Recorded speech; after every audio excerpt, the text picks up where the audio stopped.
Welcome to another edition of Lockdown Football. Will Downing with you alongside my fellow commentators Mark Rodden, Dmytro Dzhulai and Stephane Jauny. We begin today with the death of Liverpool, Ireland and broadcasting legend Michael Robinson at the age of 61. Born in Leicester, he started with Preston and Manchester City before really making his name at Brighton under Jimmy Melia. Promotion followed by that dramatic 1983 FA Cup final. The 2-2 draw against Manchester United. They almost won it in the last minute. The Smith must score final. Even though they lost the replay 4-0, the squad were just actually grateful they got to play at Wembley again. Yet Robinson wouldn't be done with the Twin Towers. A year later with Liverpool, he won the League Cup after a replay against Everton, that replay at Main Road, then the League Championship, and after coming off the bench of the Stadio Olimpico, the European Cup, a penalty shootout win over Roma. But the following winter, after mainly being a substitute, including for the Intercontinental Cup win, he was sold to up-and-coming Queen's Park Rangers and reached Wembley again in 1986, losing the League Cup final 3-0 to the Oxford United of Aldridge, Houghton and Dave Langan. His Ireland career wrapped up the same season, playing in two of Jack Charlton's first three games as Ireland boss against Wales and Czechoslovakia, the latter game in a three-team tournament in Iceland that Ireland actually won outright. But he never played for Ireland again, as a more direct approach was successfully adopted by Charlton. 24 games, 4 goals for his country. With no European football for English clubs in that era, like so many, Spain came calling for Robinson, despite at first not being able to speak the language at all. 3 seasons with unfashionable Osasuna saw them finish as high as 5th in the Primera, but injury cut his career short at the age of 30. So then what? Within a year, he was commentating on the World Cup for Spanish national radio. He never looked back, and even appeared in the Spanish-language version of Shrek 2. We'll hear shortly from his long-term colleague at Canal+, Gabby Ruiz, who worked alongside him for 23 years. But first, a long-term servant of Sky Sports coverage of Spanish football, Rob Palmer. You knew him quite well, Rob. Yeah, I was blessed. We studied covering Spanish Football La Liga. I think it was about 1996, and the first couple of calls I made to people over there was one, Bobby Robson, who I remarkably got straight through to when he was Barcelona manager, and I had a couple of meals and meetings with him when Bobby was kind of in oblivion, if you like, in footballing terms. And the second one was Michael Robinson, who I'd heard had become a big figure over in Spain. Went over, Michael received us, we had lunch. It lasted about 6 hours, and I got a complete education in Spanish from football and life in general, actually, from Michael then. So my kind of my relationship and friendship, acquaintanceship goes back to the mid-90s. And whenever we went over to do a Classico or to do a big game, or there was a major occurrence like David Beckham signing for Real Madrid, for example, or Steve McManaman when he went to Real Madrid, then Michael Robinson will be always one of the first ports of call. You'd always give us a wonderful interview, and then you get a complete education in Spanish football, life and politics beyond from it. He was an incredible man. It's remarkable. I only met him maybe once or twice. We were working together in Ireland for Setanta. He came over for the Champions League when his channel had lost rights, I think, for a couple of seasons. And on air, it was incredible. It was just this unbelievable flow of information about everything that was happening, not just on the pitch, but behind the scenes and seasons of it. Like, the knowledge of the man was astonishing. Yeah, he's a very deep-thinking man. I mean, he's poetic. His control of English is remarkable. If you Google him and look at some of the interviews that he gave in time, he was outspoken. He called some of our English presenters and commentators Mary Poppins in comparison to what he did over in Spain. He was a great linguist, but they did tell us in Spain that he spoke Spanish like Ozzy Ardiles speaks English, and that he had his own kind of lexicon of words as well. And he was more than a football commentator. We see a football commentator here as someone like Gary Neville on Sky, or maybe Gary Lineker presenting. But he was everything. He was the director of the show. He was the executive producer of the show. He was the ideas man. He was the presenter. He was the co-commentator. And then he branched out into things. There was an equivalent of The Simpsons on Spanish television for a while. He was the brains behind that. His big pal was Seve Ballesteros. They came up with the Seve Ballesteros trophy. We went over 1 year to interview him when Figo had signed from Barcelona to Real Madrid. The whole world was talking about it, speculating about it. They wanted to grow their global appeal at Real Madrid. And that week, Michael actually managed to get us at Sky Sports an interview with not only Luis Figo, the only interview he did anywhere, but also Florentino Perez as well, the Real Madrid president. His links were unbelievable. If you've seen the Spanish newspapers this week, it has been front page, back page, and middle page very sad news. I mean, I don't think we realise just over here how big he was in Spain. I don't know if there's ever been an equivalent. Maybe Gary Lineker at the moment, but as you say, he just went above that because literally everybody knew him. He was the face of the most popular sport. Yeah, I guess if you look at the kind of the unique appeal of Piers Morgan and the effect that he's had in the UK, and that he's bigger than a TV personality, and maybe Gary Lineker and Gary Neville, and roll them all into one. And I know that Gary Neville's got his own kind of media companies as well. But Michael Robinson was just more than that. He was absolutely giant. And Michael was never bored of telling you that the time he came out of a restaurant, and it was he and Seve Ballesteros, and there are half a dozen autograph hunters. Only one asked for Seve's autograph, and 5 of them asked for Michael's. And it's a story that's done the round. Graham Souness was telling it this week, but I saw it with my own eyes. The first time we went to interview Michael, we met him briefly for lunch, and then he said, "Come after the show, after the game, to see us in this particular 5-star hotel about 10:30, 11 o'clock at night." So what we thought we'd do, we'd set the camera up to show what a global appeal he had, and the flashlights were there, and the photographers and the concierge was there. Michael pulled up in his chauffeur-driven car, but he was in such a mood that he literally put his hand on the camera, went past us, flew past the concierge, straight into the bar, and had a goldfish bowl-sized gin and tonic because they dared to stop him mid-sentence on the show that he was directing and presenting, because they had to go to the news, I think, at 11 o'clock. And then he regaled us with stories. I think Jerry Armstrong was with us till about 4:30 in the morning. And that was the first time I generally met this guy. But honestly, you cannot. Somebody will write a book. I don't have the words to describe him, and I was in his company scores of times. But I would love to work for the guy. And the people that worked with him, he had his own team that he took with him from various production companies, from Canal Plus, and then when they lost the rights, started up his own company and his own kind of documentary series. And he took the same staff with him. He was very loyal, but very demanding as well. And in TV terms, he was like an Alex Ferguson type character. He'd sit them all down and say, "You got an idea? Not a good one. You got an idea? Good. Go work on that. You got to." And he wouldn't let people leave the room until they'd had a brilliant idea. Yeah, how did it come about, the whole broadcasting career? Because he'd been with Osasuna for the last 3 seasons of his career. His career ended early through injury in his early 30s. And then within a year, he was commentating in the World Cup on Spanish radio. Yeah, he went over to Osasuna. He said he didn't even know where Osasuna was. He looked for it on a map. Of course, Osasuna's in Pamplona, up in the Basque Country, aren't they? So he went over there. He spoke very little Spanish. He was invited to do some Spanish football commentary, and he said he only knew 100 words in Spanish, 90 of which were swear words. But he got away with it. He told me once as well, he did a summer on Eurosport on one of the championships. They liked what he did. He saw the way they were doing it, but Michael being Michael, he thought that he could improve upon it. And then he'd seen the likes of Football Focus and On the Ball in the UK when he was a footballer in his days. And he was a big fan. And I'm sure he had something to do with Badil and Skinner and fantasy football as well. And he came up with this idea for a show called Dias Después and then Dias Antes, the day before and the day after. And the Monday night show in particular was a mixture of On the Ball and Saint and Greavesy when they had those quirky interviews and features that they used to do, and Football Focus when they send the reporter out and do something on a town, but it'd be a side issue, and also Fantasy Football, which would take a kind of comedic view at football as well. I remember one game in particular, they microphoned up a linesman, and the referee had given the goal, and the linesman kept his flag up, and you saw the referee go over to the linesman and going, "Let's call him Will. You better get this right, Will, because if you have swear word, got this wrong, mine and your career on the line here. Put your flag down." "No, I'm not." And Michael had actually, just by pure chance, microphoned the linesman, and he had this, and it just made like a 10-minute segment, the referee and the linesman arguing there. And it was the kind of television that we don't really see, well, these days, or probably haven't seen before. Yeah, and as well as all the in-vision stuff, he was still a co-commentator as well. He was commentating on the last week of the Champions League that we had. He was at Anfield for Liverpool against Atletico Madrid when, by that stage, he must probably have been quite seriously ill, I guess.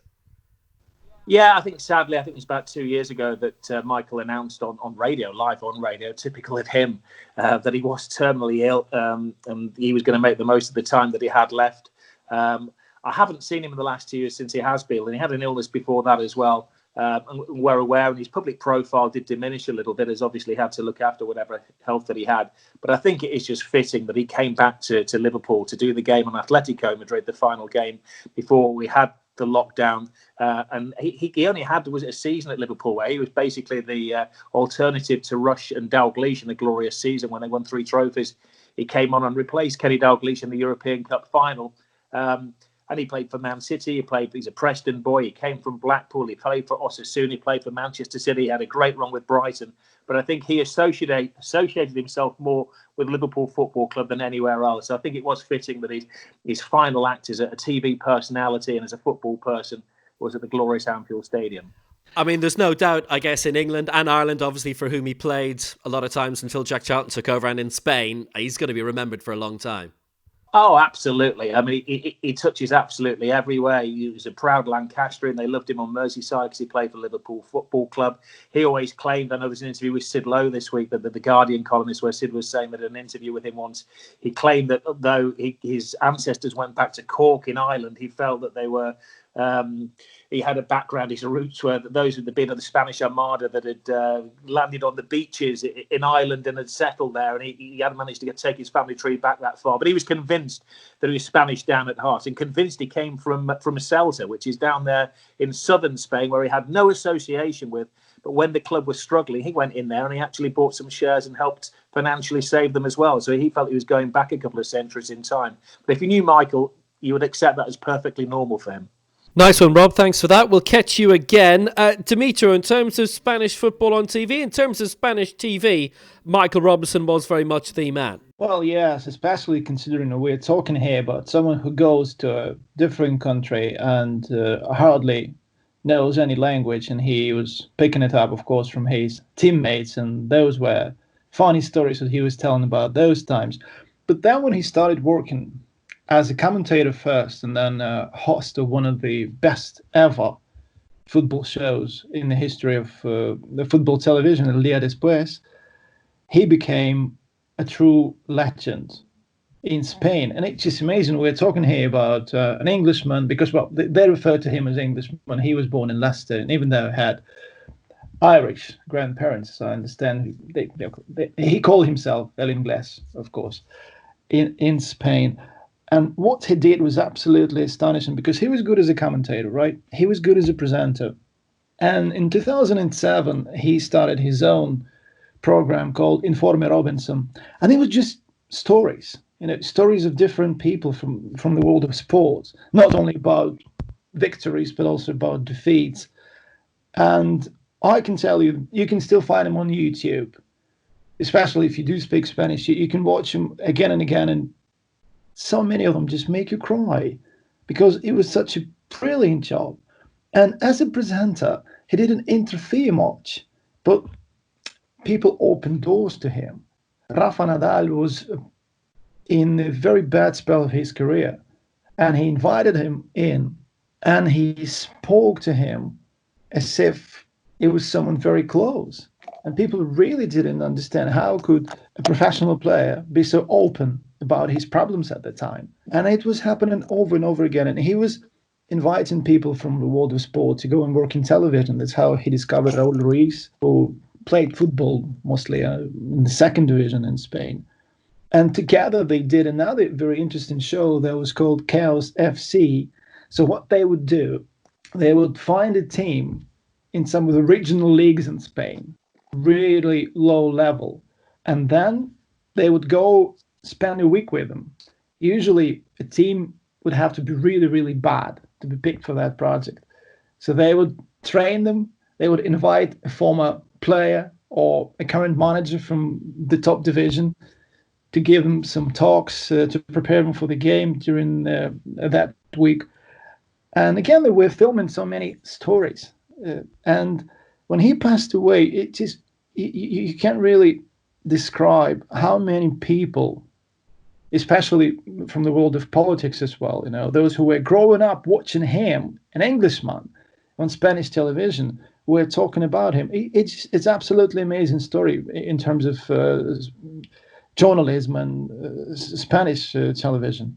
Well, we're joined now from Brussels by Gabby Ruiz. He's currently part of their European team at Leeds United, but worked alongside Michael Robinson for 23 years until 2016. And how did that come about, Gabby? Okay, hi to everyone. It's a bit a long story, but I will do it very brief. I met him because before working for the television, I used to do with the firm I worked for, video game from football. The name was PC Football. We actually did the version for English football as well. And it was very popular in Spain, that video game. And we decided at the beginning of that adventure, we decided in my firm with my brothers to hire Michael Robinson because he was already quite popular in Spain. Our project was in the beginning, and we decided we needed a good image for our project. We called him to hire him, and everything was very, very easy with him because he was a very easygoing person, very nice person. And we hired him for many years in PC Football, and I got to meet him. And then I went to work with him because he helped me to change and start working for the television. So we met because of a video game, and then we worked many years in the television. And how was it that you then came to work alongside him? Did he hire you, or was it something else a little bit more mutual? I never knew because Michael never told me, and it was one of his characteristics as a person just to praise. I was very young, and he probably helped me to start working for Canal Plus, for the television, which was and is still now the most prestigious television in Spain. Probably he helped me, but he never told me. So one day I started to collaborate with them, and I'm sure that Michael was behind that decision of Canal Plus, but he never told me. So I really don't know. Being in Ireland, he played for Ireland for many years. He was well known here, but I think it's fair to say in Spain, he was ultra famous. He was perhaps one of the best known people on television. Yes, he was, but something very important to say about him. He was popular in Spain because of football, but he managed to become popular between people who didn't love football. And that is very important about him. Everyone loved him in Spain. And I think this is something very important to remark. The idea of hiring Michael Robinson for our PC Football was not mine. I'm a crazy guy about football. I have all my life been. But the idea was from my brother. My brother doesn't like football at all. He's the typical person that he barely knows how many players there are in a game, in a team. That means that Michael had trespassed clearly the line of the football fans to become popular everywhere, to everyone. So he was very, very popular also because of his way of speaking Spanish. That was a bit fun in some aspects, but he became popular in a general level. And that is something very important to say about him, because he was a person with an empathy, with a charisma, with a flair. It is difficult to describe, but he was a special person, and he trespassed clearly the line between football fans and the rest of the people. What was he like to work alongside in television? It was a beautiful experience because of everything. In personal terms, I can say that working with Michael was very easy, because he was a nice person from the very first minute in the morning when we all were tired. And many times we came from a long trip the day before, and on Monday morning we had the meeting to organize and to establish how we wanted to do our program. We did a program every Saturday and every Monday. On Saturday we talk about, it was like a build-up of the day, of the football day, and on Monday it was like a review. We were many hours together, and he was always nice to everyone. But the most important about him was how creative he was. He was a former footballer, but he established a style to do television in Spain. I mean, that is something amazing, because he was not a journalist, or he had no experience in his life before coming to Spain in the television. He was a footballer that came to Spain to play his last years as a professional. And when he retired, he became a TV star, but not only because he knew a lot about football and he was a great pundit, also because he had amazing capacity, amazing sensibility for television. And that is something that he talked to us. He talked for many years. He was a teacher for us about style in television, what to do, what not to do, and he made a TV program that had records of audience in Spain. It is something really amazing about him. But it strikes me as well that born in England, grew up in England, moved to Spain towards the end of his playing career, hadn't a word of Spanish when he arrived. What was it about him that was able to tap into the Spanish psyche to provide a style of television coverage that was perfect for the Spanish people that had not been seen previously? What's in the bottom of that is difficult to know. It's difficult to say. First of all, maybe that he fell in love with Spain from the very first minute he came to our country. And that means that he very, very quickly connected with us, with the Spanish people. He had a personality very similar to Spanish, and he really fell in love. And he has said many times in many interviews that he fell in love, especially with the city of Cádiz in the south. But he fell in love also with Pamplona, the city of his team, Osasuna, that has absolutely nothing to do with Cádiz.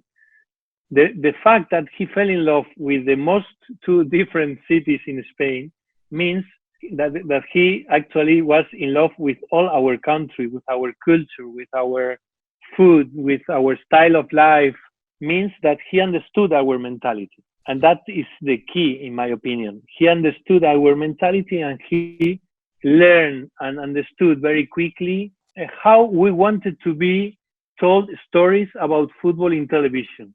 And this is very important. He had an amazing sensibility. He was one of the most sensible persons I have ever met in my life. So I think that the addition of all these aspects I have been telling is probably the key to answer your question. But it interests me as well that as a former sports person, he then went on to front a sort of sports interview series, as well as the TV coverage, the match coverage, and the commentary that he did. A lot of former sports people do go into the media these days, but normally they are the experts. But with him, there was a journalistic sensibility as well, which is very unusual. Yeah. It's the most unusual. You said it perfectly. Journalistic mentality. I don't know how to explain this, but I have been for 20 years sitting in front of him in meetings with 10, 12, 15 persons talking about football and about television, with a lot of journalists in the meeting room. Myself, I'm a journalist, and a lot of journalists with a lot of experience in television. But when we did the meetings, the opinion of Michael was the most important. He was the director, and not by chance. He had a leadership with his style, of course. He never shouted or never imposed anything in a rude way. He always was calm and always was laughing and joking with the typical British phlegma, with the typical British style of joking, you know. When he talked, everybody listened. And that is something, in my opinion, that it's a talent. You can be born with it or without. And he was born with that talent. He had the sensibility to understand what we have to do with every footage of football that we took to him and we showed to him every Monday morning. We traveled around Spain in the weekend, a lot of journalists with a camera. And on Monday morning, we met all together to show him what we had recorded, what was our footage, the story we wanted to tell.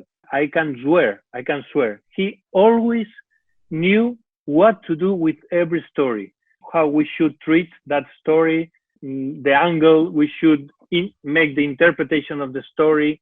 It was incredible, but he had that talent, and I'm sure that he was born with that talent. See, it's interesting because when me and Dmytro were talking earlier, and I've also spoken to Rob Palmer from Sky Sports, who provided the British TV coverage, and they were in Spain quite often, and they met Michael Robinson nearly every time. And like they say the same thing, just as what you've said, is that you would go to a game, there's an obvious story there, but a lot of the time he was more interested in the other story, the non-obvious one, that would actually be more interesting. And there was a talent in order to draw that story out and to direct his journalists to do that. Absolutely. And here we have another key element, in my opinion, that was the freedom he was a person that trusts 100% all of us. And he never, not only once, he told me, Gabby, you are going to, I don't know, Valencia, Real Madrid. Be careful with this possible story. Be careful with... Never, not only once in 20 years, he told us what we should do. He trusts us that in his personality, his capacity to trust the people that he considered that we were ready for that work.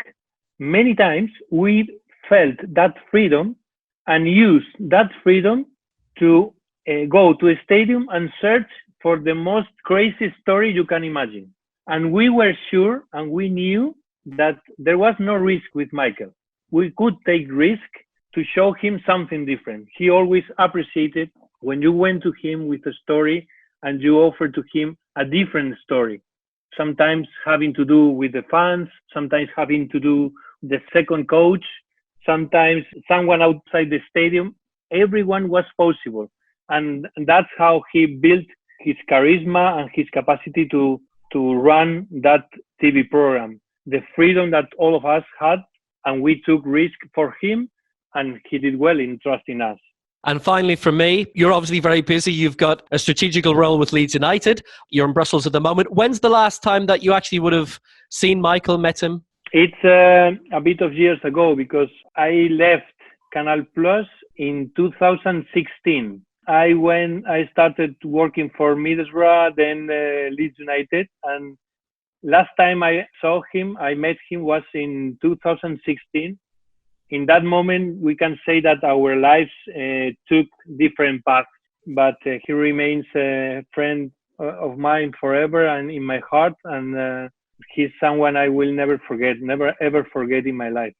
I just remember when Michael was doing the commentary and they were presenting, his colleagues from El Día Después found this video when he was still a player for Brighton, and he gave interview to BBC, probably most likely BBC or ITV, and he was saying there, oh, I don't really like watching football in my spare time, and he was 20-something at the time, and they showed it live on air, and he was watching it, and the very first immediate reaction, he was like, I will investigate who found this video and I'll punish him.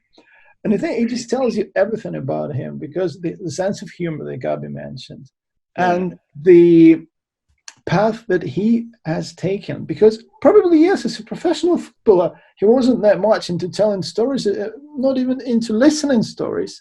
But then when he came to Spain, when he started working in television, that change happened. And that's one of the most exciting changes you could see in a professional athlete becoming a journalist. Because honestly, I don't think anyone or any show, we were talking here about Informe Robinson more than El Día Después, because I couldn't see him in El Día Después. When I started watching it, they had different presenters. But Informe Robinson was probably the sports show that made me cry more than any other program.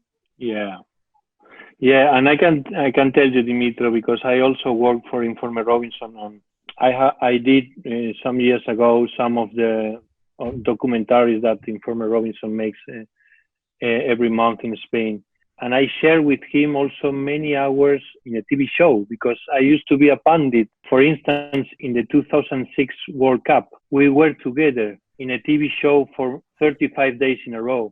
The most important thing about him out of the pitch, when he left football, he was a genius. He was magic at telling stories, and not only in the television, face to face. He was amazing telling stories of his entire life. And he had, you can imagine how many stories he had from many years in Liverpool Football Club, and he won the European Cup, he won the World Cup in Tokyo, he played for Ireland.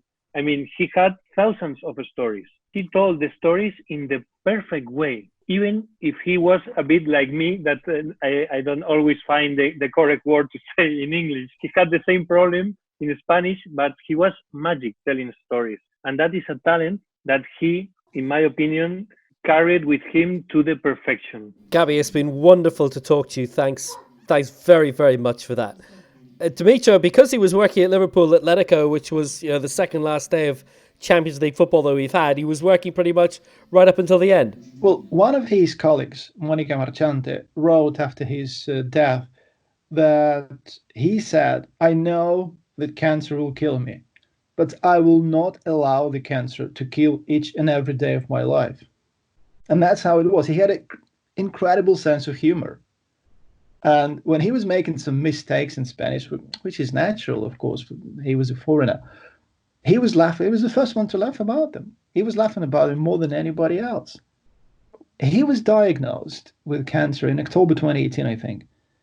You would never, ever imagine that this was a guy who was dying from cancer, because he was commentating up until that came at Anfield. And also in Spain, he was also doing the main game of the week. So it's going to be Real Madrid or Barcelona playing someone. For many years, an Englishman was the main commentator on Spanish television. And they loved his accent. They loved his phrases he was coming up with. It's really absolutely unbelievable how he did that for so long, being terminally ill and still making people laugh and laughing himself. How did he manage to endear himself to the Spanish media, to the Spanish public, that just made him so loved? Because we are talking about the number one Spanish football broadcaster in the number one Spanish sport. I think that's because he was always open. He always tried to learn.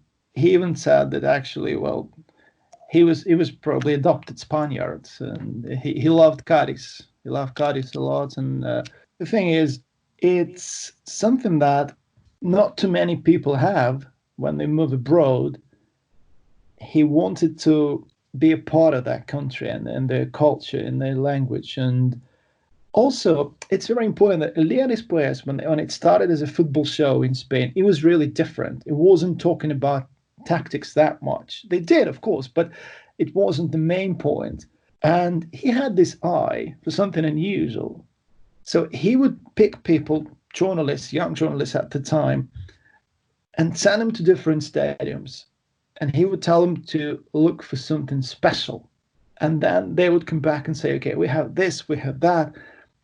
And he would be doing that show from that point of view. It had to be a bit more than football.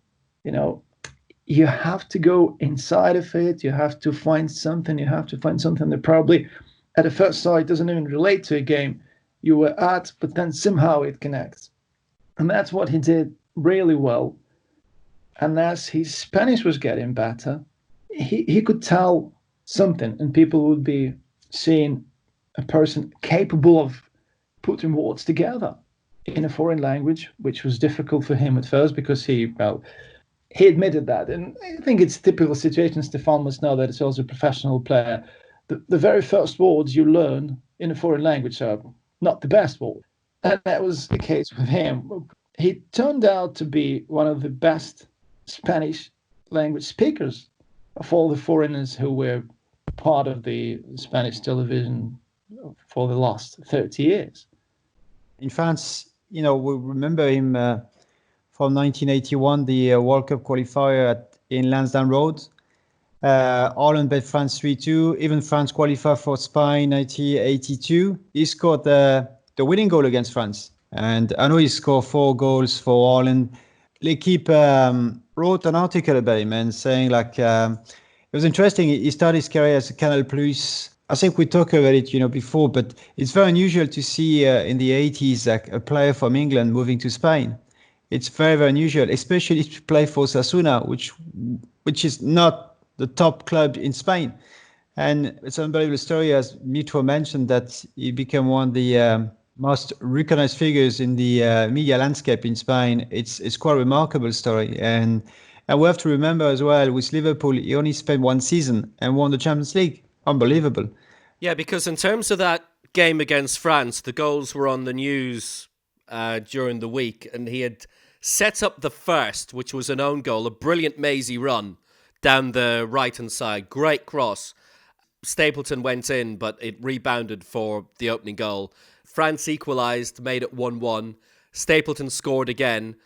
Robinson got a glorious third. This was before half-time. Ireland were 3-1 up in France at half-time at an absolutely crammed Lansdowne Road. It was one of those games that perhaps was the peak of the own hand era. I think you look back, you realise how unlucky he was, how close Ireland came to qualifying a couple of times for World Cups. We've mentioned previously how things ended on a low. There was the 4-1 home loss to Denmark. There was the 2-0 loss away to the Soviet Union.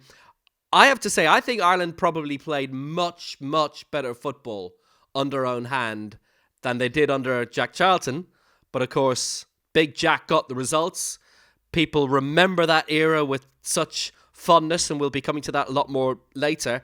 But unfortunately for the likes of Michael Robinson, Liam Brady, to an extent David O'Leary, they became victims of the Jack Charlton style of play. Own hand allowed them play. It was about good football. But Mark, history changed a lot in 1986, and Ireland progressed in a different direction, and he was left behind, unfortunately. Yeah, unfortunately, because you mentioned that France game. I talked to some of the French players for a piece that played in that match, and they said the atmosphere was like pretty much nothing they'd experienced before, a cauldron. And they said the crowd won that game against the French team that would go on, to reach the World Cup semi-finals, win Euro 84. We finished level on points with them. Obviously, Michael Robinson, a big part of that team. Brilliant run for the first goal, big moment for that third goal. And even Michel Platini with a goal late on couldn't get France back into it. He also, another goal they showed in reporting on his passing was Mickey Walsh against the Soviet Union back in September 84. Similar run to that first goal for the France game, where he just went from halfway, head down, and just couldn't be stopped.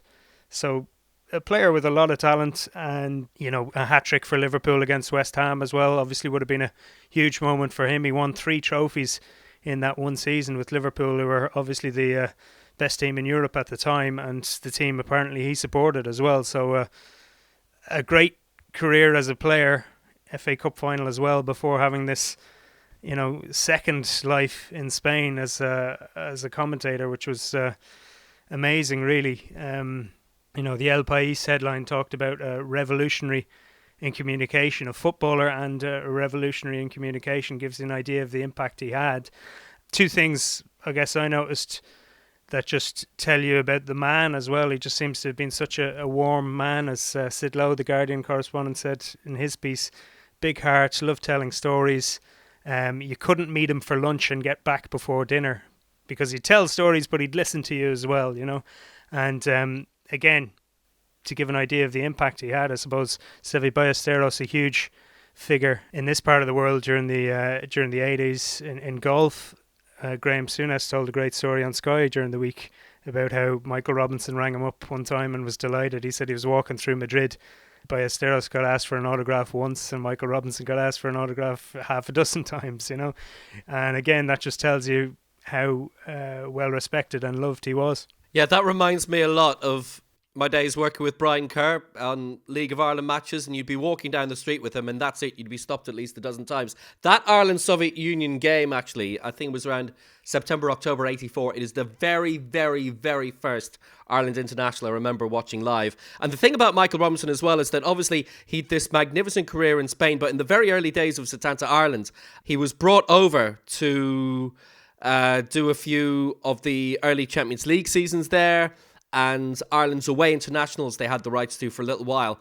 And the analysis that he gave was quite interesting, because it wasn't just about players on the pitch, but he was able to give a lot of background about what was happening in the Spanish clubs at the time, which very, very few former players, very few experts, full stop, are able to do. And just listening to him, it must have been the Champions League. I never worked on the away Ireland internationals. It must have been the Champions League nights that I was in. Just listening to him was mesmerising, because there was this flow of relevant information, and when he spoke, you paid attention. I think what had happened was, for those couple of seasons, Canal Plus must have lost the Champions League rights at the time, but then they got them back, and then he didn't do anything for Setanta again after that, sadly. But he was certainly an asset to their opening seasons of the Champions League. And I guess the thing as well about his days at Liverpool is that he came in around 83. David Faircloth, the original super sub, had left, and this was back in the days when there was only one substitute on the bench. Only one change could be made during a game, and unfortunately, I think for him, that's largely the role he fulfilled. Joe Fagan then sent him to a really talented QPR side. I mean, that was a great team. You had the likes of Terry Fenwick there at the time. On occasion, they were London's top club. Tottenham and Arsenal were in transition. Really talented side. I mean, 4 Wembley appearances in 4 seasons at a time when it wasn't something that was majorly achievable. And I know as well, Dmytro, the tributes have been very strong in the past couple of days since his passing. It's really incredible how many good words you can say about a person after so many years of his career. And I think it also reminds of how important it is to try to do things you want to do before it's too late. Because honestly, I did want to do an interview with him. You know, I was thinking, okay, I want to go to Madrid, and since I know someone who knows him, I probably could get at least an hour and talk to him. And well, that's it. Now, when it happens, you just realize, okay, there are people who are really precious, and you have to talk to them whenever you can. I guess the moral is you should never put these things off. Yeah, I want to add something to obviously the Michael Robinson story. It's nothing to do with Michael Robinson, but you know, it took place. Well, it took place in that game against Republic of Ireland against France when they won 3-2. It's just it's a sad story, but during that game, there's 2 big players on the pitch. Liam Brady for Ireland, who was playing at the time for Juve, and Michel Platini, who was playing for Saint-Etienne. And a year later, Platini was going to sign for Juve, taking over basically Liam Brady's place at Juve, who was going to move to Sampdoria.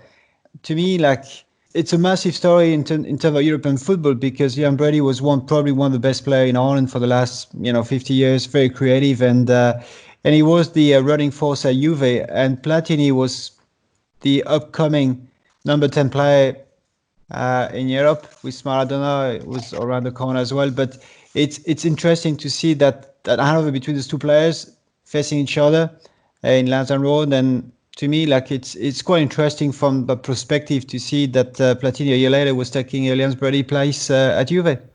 I mean, the sad thing is that Liam Brady was the Serie A Footballer of the Year during that era, and it was before the time when we were able to see Serie A live in Ireland or the UK. He must have been sensational. I don't feel like, I mean, again, from a foreign a view on Liam Brady, I don't think he has been recognized as he should have been as a player. Really, probably one of the most gifted players you have you have had in Ireland for the last definitely 50 years. I have no doubt about that. I mean, if we had one stroke of luck in Ireland, at least, we got to see Maradona's final few seasons on a weekly basis with Napoli before he left, because by the time after he'd left, then Football Italia started in the UK, and they never got to see him. They got Hullet and Van Basten and Klinsmann, but they never actually got Maradona, but we did. I have to ask you as well, I mean, you were in the same position as Michael Robinson, of course, Stephane. You were a young footballer from France who came to play in Ireland. Maybe with lots of English, maybe not. What was that like? At the beginning, it was very difficult because you don't speak the language. My English was very basics, what you learn in school. And I remember my first training session, and it was extremely difficult to understand what you've been told. And I remember, clearly there was a League Cup games against Bohemian, and was with Shelbourne, and we're playing again at Dalliman Park. And at halftime, Damien Richardson was asking me a question, was telling me something in the dressing rooms, and he asked me, "Do you understand?" I said, "Yeah," moving my head like, "Yeah, of course." Like, couldn't understand a single word, what he was saying. It just, the problem you're facing when you don't speak the language is just the pace of the game with the information coming to you, and sometimes it takes time to adjust. A different style of football, obviously, and but it was a great experience. And Dmytro mentioned about the first words you learn. Obviously they're bad words. That's definitely the bad words, and from different players, but I won't mention the names, obviously. And you know, it's very challenging at the beginning. You have to adjust very quickly, and but it takes time, and you have to be patient. And if you're willing to immerse yourself, you can improve your whatever language it is pretty quickly. Okay, and I would just have to ask you quickly as well, because obviously Michael Robinson, like most former players, went into commentary as a co-commentator. You, as a former player, unusually a lead commentator. How did you find that transition? I didn't find challenging. I thought it was quite natural to talk football if you have been doing that for a while. If you follow football, and it's a passion and you love it. And I'm not saying it's natural. You need to get commentary. I'm not saying it's a gift, but it's something can be taught as well. But you need to have something to be able to do commentary. And obviously the passion for the sport, but and for football, but also understanding, if you want, the game, and sometimes going over what you see on the pitch. And I didn't find it quite difficult, to be honest with you. It was, I'm not saying it was natural path, but it was something enjoyable. And look, I mean, it was a great experience. I was able to transfer that into commentary, which is pretty good. Like, no, we should probably do a program on France, Ireland '82. Though the whole campaign, because as I understand, Ireland were robbed by referees in Belgium in a game in Brussels. So it was pre-Thierry Henry handball stuff. So I'll tell you one thing: if you look at the Irish team, they had some big players like Stephane, Ronnie Whelan, Mark Lawrenson. And if you look at the lineup, it's pretty impressive. Chris Hughton, I mean, Seamus McDonough, I mean, David O'Leary. I mean, there are really some very good players. Like, also passing this week, by the way, Trevor Cherry, probably best known for his 10-year period with Leeds in the 70s, signed as a central defender, but that first season there, having come from Huddersfield Town, played mainly at left back in place of Terry Cooper that first season. He played alongside and instead of Jack Charlton as a centre half. Runners-up in the FA Cup in 1973, famously to Sunderland, but won the league in 74 under Don Revie. Then the 44 days under Brian Clough before Jimmy Armfield took charge. Reached the European Cup final in 75, but beaten in controversial circumstances by Bayern Munich. He played 25 times for England and also featured in the European Championships in 1980, but England did not get out of the group stage. That was the first time it was played as a unified 8-team tournament. Norman Hunter, his former teammate, passing away a couple of weeks ago. Just going back to something we were mentioning earlier, that famous World Cup qualifier from 1981 where Ireland beat France, Michael Robinson, an absolute star of the show. That is going to be shown on RTE2 on the 28th of May alongside Ireland against Wales from 2017. And the following week, it'll be Ireland against the Netherlands from 2001. Lots of great retro football being shown at the moment. Coventry against Tottenham, the 1987 FA Cup final being shown Saturday evening on ITV. And if I may put my own plug in, the third level Colleges final, starting off with the Collingwood Cup final. They're going to be shown on TG Cahir on Saturday mornings, starting from next Saturday. It's a 10:30am slot, and that'll be the 9th of May. Well, TG Cahir kicked off their big retro slot on Friday night, a repeat of their 97-98 series World Cup Gold. We had Packy Bonner, a young version of Packy Bonner, presenting from a younger version of Daleyman Park. Ireland's first ever World Cup finals match. Ireland won, England won.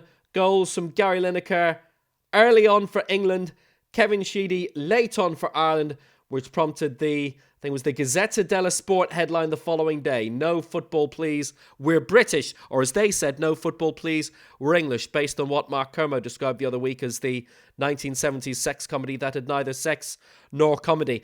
And to be honest, watching it back, there was nothing terribly funny about that Ireland-England game either, was there, gentlemen? Well, I can tell you one thing. In 2006, when Ukraine played Switzerland in the round of 16 in the World Cup, people were saying it was one of the worst games ever being played in the World Cup. And do you think we cared? No, because we won it in the penalties and we went to the bloody quarterfinal of the World Cup.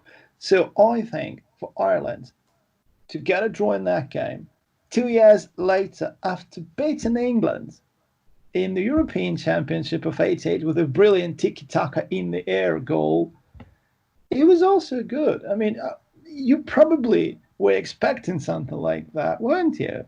Yeah, they were all players who knew each other, so that was part of the problem. And for me, watching it, just thinking back to the context, there was that game 2 years previously, and then there was the pressure that England were under going into it.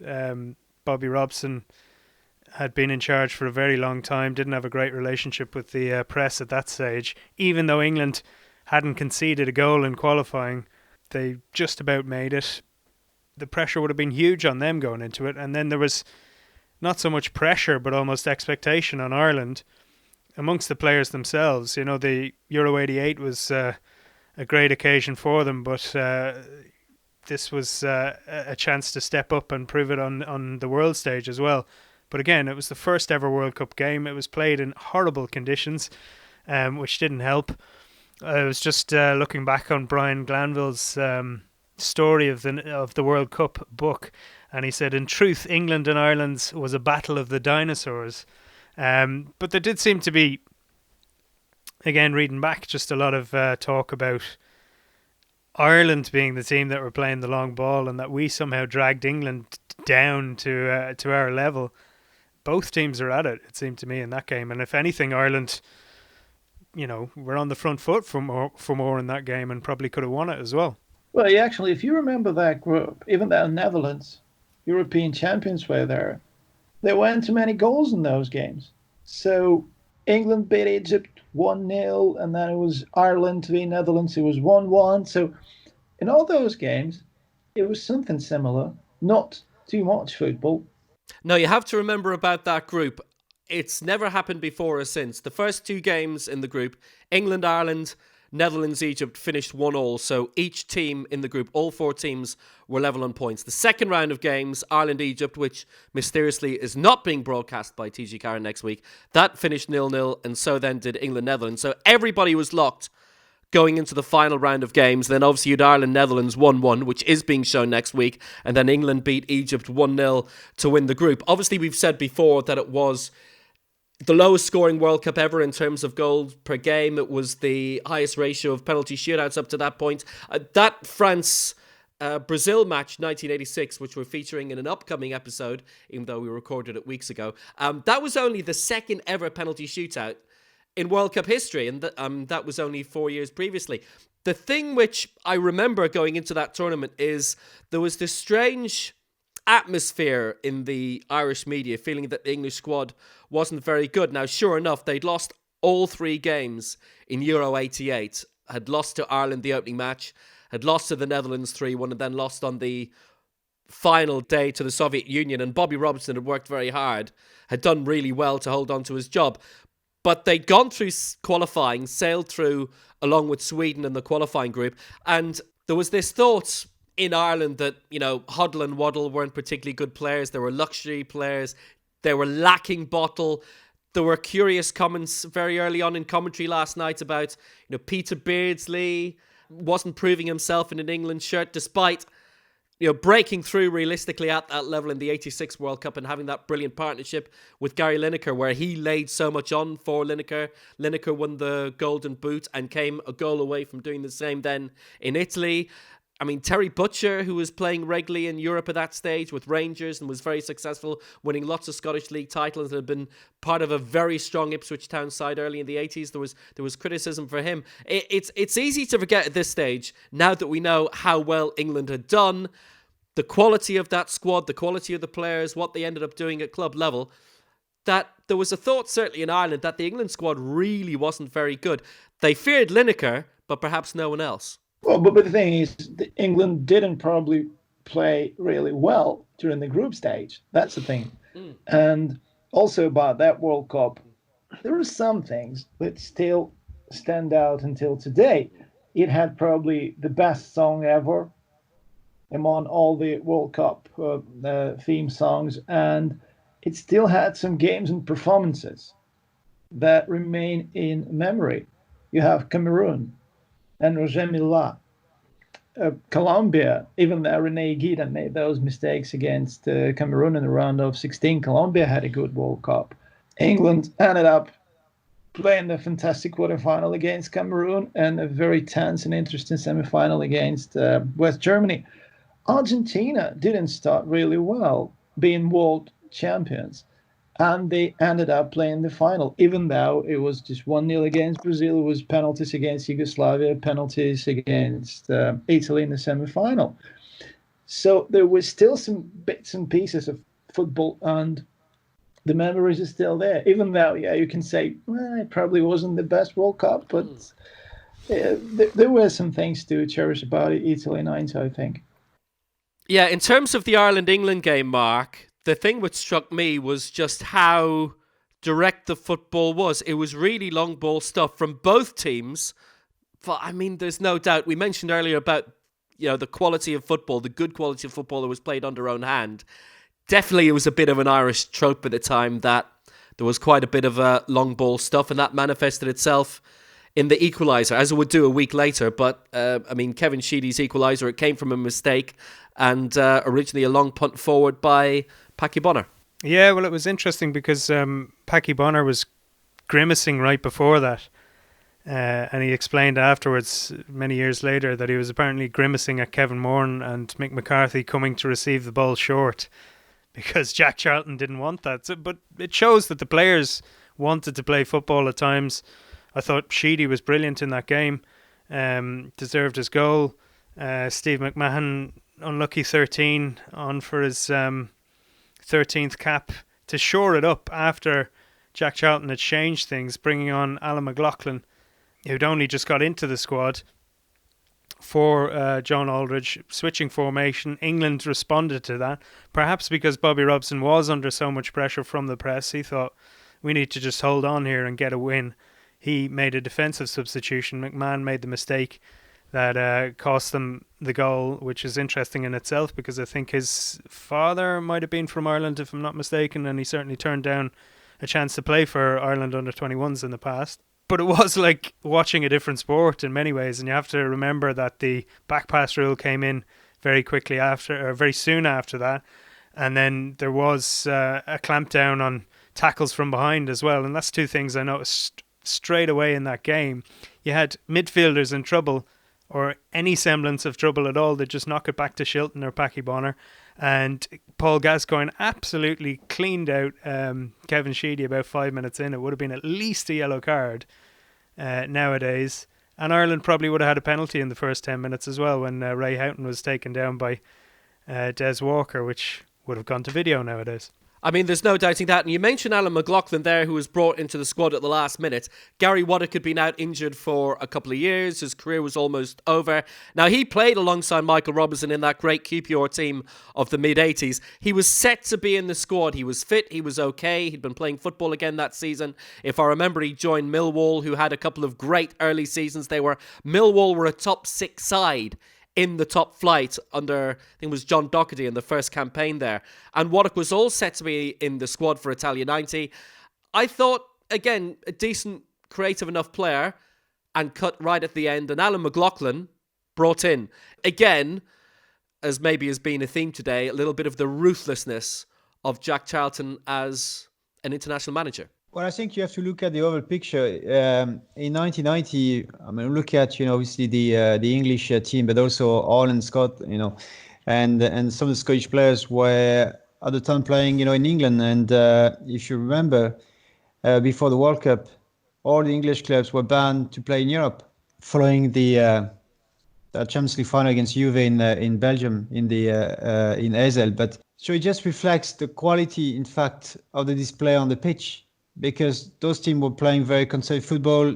They were playing against each other in England. There was no teams in England, for example, or Irish players playing in England, having campaign in Europe, playing against top clubs in Europe. And I think it's a reflection of the style of football in the World Cup. I'm talking about the English game and the Irish game. To be very direct, very conservative, lack of ideas. I don't think at the time the Premier League in England was very creative. And the players, if you look at the type of players they're producing, I know we talk about, Gascoigne and so on, but, Waddock was playing front at the time with Marseille, but the whole picture of the Premier League in England was very, very conservative, very direct, and pretty boring to watch.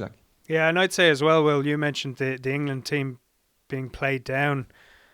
Maybe there's two reasons for that. Ireland beat them. Ireland had really good players as well. But then it's, I guess, based on results as well. I think England were 1 defeat in 19 coming in, but they'd drawn a lot of games. A poor run-up with a friendly game against Tunisia as well. And that really struck me watching it as well. John Barnes barely touched the ball. Chris Waddle had one great run, possibly should have got a penalty in the second half, made the goal obviously as well. Then you have Gascoigne, 3 really creative players, and what England served up in the end was pretty poor. And the headlines, great book for anyone who wants to read about England's World Cup campaign or a sporting book in general. It's brilliant, all played out.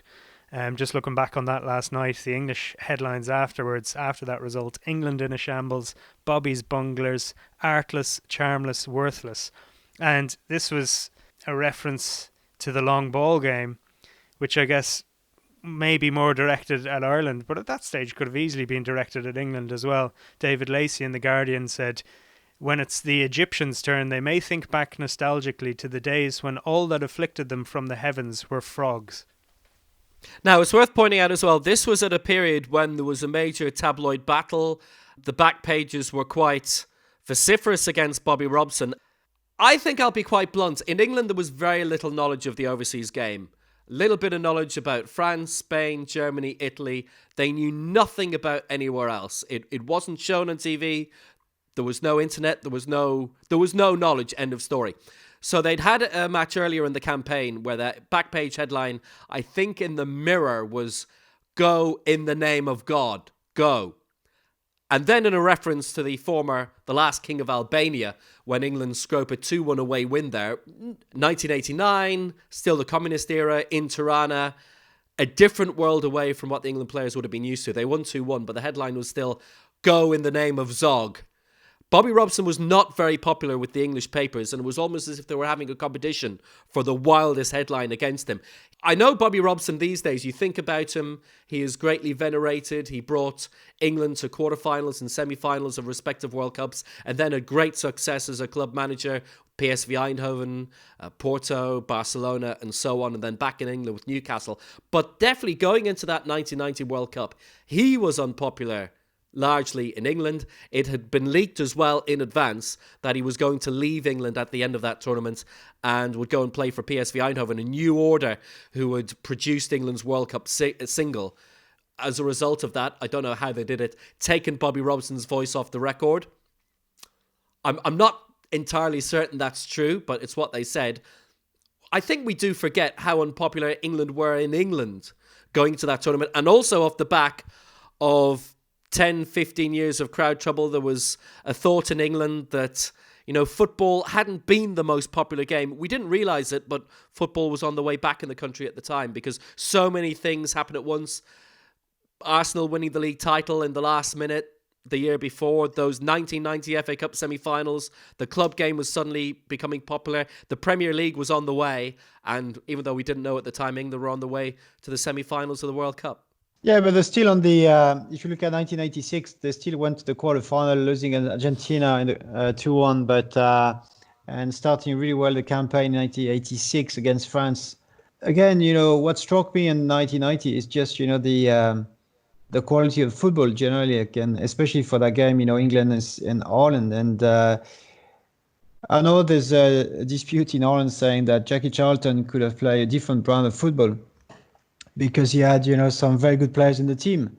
We'll never know that, but do you think playing a more passing football, Ireland would have better results, would have gone, far in the competition? I think it was a simple game, but very efficient, and probably Ireland did extremely well, and maybe, did even better than people thought at the time. It's interesting to say, because that England-Ireland match pretty much matched a lot of the quality of that tournament. Even though you still had Maradona in his pomp, France didn't qualify. West Germany had a brilliant team, but their football was efficient more than the more fluid style that we'd come to see, let's say, from 2006 onwards. But the question is, do you think Ireland had the ability, to play a different type of football at the time? Because if you look at the players, yeah, there were some very good players on the team, but is that style set up by Jackie Charlton suited that team? In fact, better than, trying to play the game as it should be played. Okay, here's your vicious circle. Owen Hand, for example, had a great squad in their prime. Liam Brady, Michael Robinson, Frank Stapleton, who was, prolific in the top division in England for 15 years with Arsenal, Manchester United, won lots of trophies there, but no leagues. Went on to play for Ajax, play for Anderlecht, so he was a terrific striker. Niall Quinn was coming through. Cascarino was reasonably prolific in the top divisions in England and Scotland. Owen Hand had tried it, but hadn't got Ireland to a World Cup. Jack Charlton had a different style, had his game plan, got Ireland to tournaments. Ireland were in Euro 88, were 9 minutes away from a freak Wim Kieft goal from reaching the semi-finals, and obviously ended up reaching the quarter-finals for that World Cup. So you will say, with Jack Charlton, the ends justified the means, whether you liked it or not. And I mean, these games may not have been brilliant football matches, but they're still on TV 30 years on. I think he captured the Irish mind, and but if you look at the team, it's a very physical team. John Aldridge, Niall Quinn, Tony Cascarino on the bench. If I look at the games against Netherlands, I mean, he was set up for long balls, regardless what people are saying, and could have played a different way. I don't know. I'm not sure about that. Well, I was watching back, looking at the likes of Paul McGrath and what a classy player he was. To me, it was just the way football was played at the time. If you think of that World Cup, all the teams that played negatively, Brazil went that way. It was just a bit of a shift towards that way of football, maybe. Owen Hand was really unlucky. And I think the thing with Jack Charlton's Ireland, we always talk about the famous game at Wembley in Euro 92 qualifying, when it seemed like the players took over and expressed themselves and really should have won that game very, very comfortably. That's been shown a few times.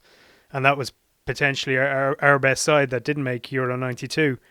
And you could say a similar thing happened in the World Cup 2010 qualifiers in the playoff against France, when we played so well at the Stade de France in the second leg, really expressed ourselves and showed that those players could do a bit more than just set up to make life as awkward as possible for other teams. But again, it worked for Charlton, and I think it was the way a lot of teams were playing at the time.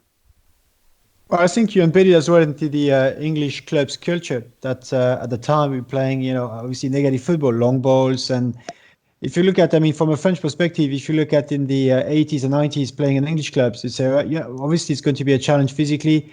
There are good players in the air, and that's going to be difficult to contain it, that way. But that's the problem. It's a different style of football, and it's down to the culture and obviously Irish players moving to England have been immersed into that style of play. And presumably Jackie Charlton looking at his players, they're playing in England, and I'm going to continue that kind of tactical game, negative, playing long balls, looking out for a striker, bringing danger straight away in the opposite side. I know it's a simple game, but he was very efficient. But I think it's just a continuity what he was doing, what was happening in England, going to Ireland. And obviously one of the most successful era in Ireland with Jackie Charlton, regardless, the style of football. That's always been our problem, that we're too influenced by English football, I think. But it's interesting now we're talking about, footballing tradition in Ireland, and we want to get back. We don't talk about we should be qualifying for tournaments like Jack Charlton's team did. We talk about, we can't play long ball football anymore. The game has moved on. But we did play good football under Owen Hand, and before that John Giles would always talk about Eamon Dunphy, that we did pass the ball around. That was our tradition back in the day. So, whether we can get back to that or not, I don't know. But one thing I would say as well, the Jack Charlton was a modern manager in one sense, in that he was all about getting the ball into the opposition half and winning it high up the pitch and scoring from there, which is exactly what happened with Steve McMahon losing the ball. Two players, Sheedy and was it Townsend, closed him down, won it back. Ireland scored, which is, it's what a lot of managers talk about nowadays, is the gegenpressing of Jurgen Klopp in German football. Win the ball back, and the majority of goals are scored within 7 seconds of a team winning the ball back, and that's in that sense Charlton was modern, I guess. Yeah, I mean, I know what you're saying, Mark, but I guess, we're talking about transition football, and it was not really transition football because it's high pressing. Yes, I mean, we're talking about, pressing, but it was more or less a very straightforward game. You get the ball from the ball stuff from Paki Bonner, and it was a long ball straight to the striker. And after that, you expect the ball to bounce back to Ray Houghton or whoever was around and create something. If you look at the whole picture, Jackie Charlton, I think utilized his style of play with the players he had on hand. Could have played different differently. I don't know about that because I'm looking at the team. It's still a physical. You still have players who can play, Ray Houghton and Andy Townsend. But John Aldridge, now in the front. I'm not going to say they are all the Damien Duff or Robbie Keane of football. They were good players all the time, but they don't have the same skill set that Damien Duff and Robbie Keane show, for example against France in Paris, which completely turned apart the French defense. So I mean, we talk about Pierre Mankowski. We met with Mark in Paris last year. He was very impressed with Robbie Keane. Robbie Keane to him was a super player. He couldn't understand why he hasn't achieved even more at the club level. And he was a gifted player, but didn't seem that he could have been, one of the regular players in the top clubs in England, like Liverpool or Tottenham, whatever he played for. But to the 1990 World Cup, I think I'm not defending, the manager Jackie Charlton, but in his mind, that was, the way to win the game with the Irish team, with John Aldridge or Niall Quinn, whoever, or Tony Cascade at the front, and deliver results. And that's what he was. There's a couple of things also worth touching on. I'd actually forgotten the weather was so bad that night. Actually, there was a massive deluge early in the second half, and it was played in Cagliari on Sardinia because England had a massive reputation for trouble amongst their travelling supporters back then. But also it's worth pointing out that England scored early through a long ball over the top. Gary Lineker had managed to find a way between Mick McCarthy and Paki Bonner, slotted it in. First of his 5 goals of that World Cup, having got 6 of the previous one. England like to mix it up a little bit that way too. Yeah, I think that's a bit harsh, calling the Chris Waddle ball through a long ball, but they did. They played plenty of long stuff. Was that because Ireland forced them into it? I think that's too easy an excuse. But again, watching it and thinking about tournaments that Ireland have qualified for, and we always say, oh, we haven't qualified for tournaments, how did we not make it? Until Euro 2016, which was expanded, we always qualified for tournaments when we had a great team. And the last World Cup we qualified for, 2002, you had Robbie Keane, Damien Duff, Shay Given, Roy Keane got us there. I think you had 6 Premier League captains. They mightn't have all been playing for the top teams, but they were all playing regularly and in senior positions at Premier League clubs. Again, 1990, we had a really, really strong squad, and that's why we made it there. Well, we're done for another edition, but we'll come back in the next 48 hours to look at the situation in Ligue 1, which is now cancelled for the season, and Paris Saint-Germain are the champions there. Thanks very much to Rob Palmer of Sky Sports and to Gabby Ruiz, formerly of Canal Plus, for their memories of Michael Robinson. And thanks as always to Mark Rodden, Dmytro, Dzhulai and Stephane. I'm Will Downing. Back soon with another edition. Until then, goodbye.